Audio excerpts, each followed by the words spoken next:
네, 이렇게 담배가 몸에 나쁜 건 알지만 그렇다고 끊기는 어렵고 대신 몸에 덜 해롭다며 타르가 1.0mg 수준으로 적게 들었다는 담배를 찾는 경우가 많습니다. 그러나 이걸 실제 피우면 표시된 것보다 더 많은 유해 물질을 들이마실 수 있습니다. 흡연자들의 습관 때문인데 측정 방식을 바꿔야 한다는 지적입니다. 계속해서 이희령 기자입니다. 타르 1mg. 타르가 적게 들었다고 광고하는 담배들입니다. 3mm를 피면은 좀 뭐라고 가래가 낀다고 해야 되나? 좀 이제 헛기침이 좀 많이 나와요. 근데 1mm 피우면 조금 순한 느낌이 나요. 끊을 수는 없으니까 이왕이면 좀 이제 저타르. 하지만 저타르 담배가 몸에 덜 나쁜 건 아닙니다.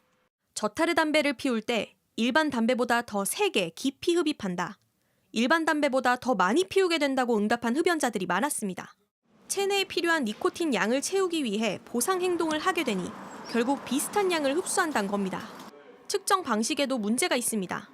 저타르 담배엔 대부분 천공, 즉 작은 구멍이 뚫려 있는데 유해 성분 함량을 측정하는 기계에선 구멍으로 공기가 빨려 들어와 농도가 희석됩니다. 하지만 실제 흡연자들이 담배를 피울 때 이 구멍을 입술로 물거나 손가락으로 잡는 경우가 많습니다. 외부 공기가 들어오지 않으니 유해 성분이 표기된 수치보다 더 많이 몸속에 들어올 수 있습니다. 흡연자들 습관을 반영해 실험한 결과 표시된 숫자보다 많게는 95배의 타르를 흡입하는 걸로 나타났습니다. 또 담배 필 때 1분의 1회, 2초 흡입이 측정 기준이라 현실적이지 않다는 지적이 나왔습니다. 내년 11월부터는 담배 속 유해 물질의 종류와 함량을 더 자세히 공개해야 합니다. 하지만 측정 방식이 달라지지 않으면 법 제정 취지를 살리지 못할 수 있습니다.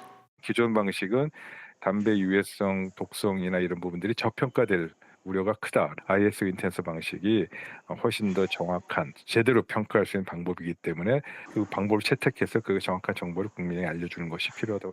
식약처는 어떤 방식으로 측정할지 이르면 올해 안에 결정하기로 했습니다. JTBC 이희령입니다. JTBC 뉴스를 시청해 주신 여러분 고맙습니다. 저희는 저녁 6시 50분 뉴스룸에서 뵙겠습니다.